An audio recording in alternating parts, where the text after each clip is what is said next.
নমস্কার, অ্যাস্ট্রো রাজু চ্যানেলে আপনাদেরকে স্বাগত।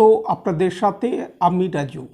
আলোচনা করব 1 এপ্রিল থেকে 7 এপ্রিল এই সপ্তাহটি ধনু রাশির ওপর কী ধরনের প্রভাব আসতে পারে। এই সপ্তাহে চন্দ্রমাকে গোচরে ধনু রাশি, মকর রাশি ও কুম্ভ রাশিতে ভ্রমণ করতে দেখা যাবে।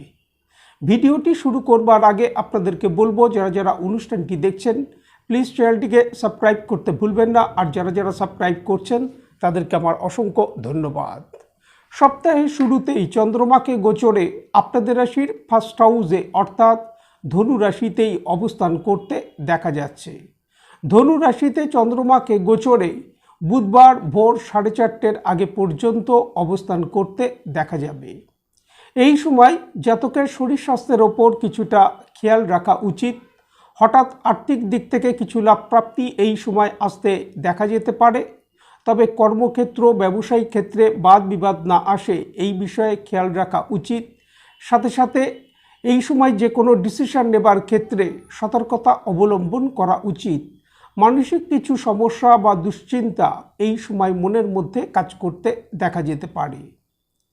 বুধবার ভোর 4:30 পর চন্দ্রমা গোচরে আপনাদের রাশির দ্বিতীয়ভাবে অর্থাৎ মকর রাশিতে প্রবেশ করবে এবং শুক্রবার সকাল 7টার আগে পর্যন্ত চন্দ্রমাকে গোচরে মকর রাশিতেই অবস্থান করতে দেখা যাবে। অর্থ উপার্জনের ক্ষেত্রে এই সময় সুযোগ আসতে দেখা যাচ্ছে। হঠাৎ আর্থিক দিক থেকে কিছু লাভ প্রাপ্তি এই সময় আসতে দেখা যেতে পারে। কর্মক্ষেত্র, ব্যবসায়িক ক্ষেত্রে অগ্রগতি আসতে দেখা যাচ্ছে। শুধুমাত্র এই সময় নিজেদের কথাবার্তার ওপর কিছুটা নিয়ন্ত্রণ করে চলা উচিত। শুক্রবার সকাল 7টার পর চন্দ্রমা গোচরে আপনাদের রাশির তৃতীয়ভাবে অর্থাৎ কুম্ভ রাশিতে প্রবেশ করবে এবং সপ্তাহের শেষ রবিবার সকাল প্রায় 8টার আগে পর্যন্ত চন্দ্রমাকে গোচরে কুম্ভ রাশিতেই অবস্থান করতে দেখা যাবে। অর্থ উপার্জনের ক্ষেত্রে এই সময় সুযোগ আসতে দেখা যাচ্ছে। আটকে থাকা কিছু কাজ এই সময় সম্পন্ন হতে দেখা যাবার সম্ভাবনা। কর্মক্ষেত্র, ব্যবসায়িক ক্ষেত্রে অগ্রগতি আসতে দেখা যাচ্ছে। ব্যবসায়িক ক্ষেত্র থেকে আর্থিক দিক থেকে লাভপ্রাপ্তি এই সময় আসতে দেখা যাচ্ছে। হঠাৎ ভ্রমণের সুযোগ এই সময় আসতে দেখা যেতে পারে, তবে এই সময় জাতকের মধ্যে ক্রোধ, জেদ এগুলো বৃদ্ধি পেতে দেখা যাচ্ছে। এই বিষয়ে নিয়ন্ত্রণ করে চলা উচিত। মানসিক একটা বিষণ্ণতা মনের মধ্যে এই সময় কাজ করতে দেখা যেতে পারে।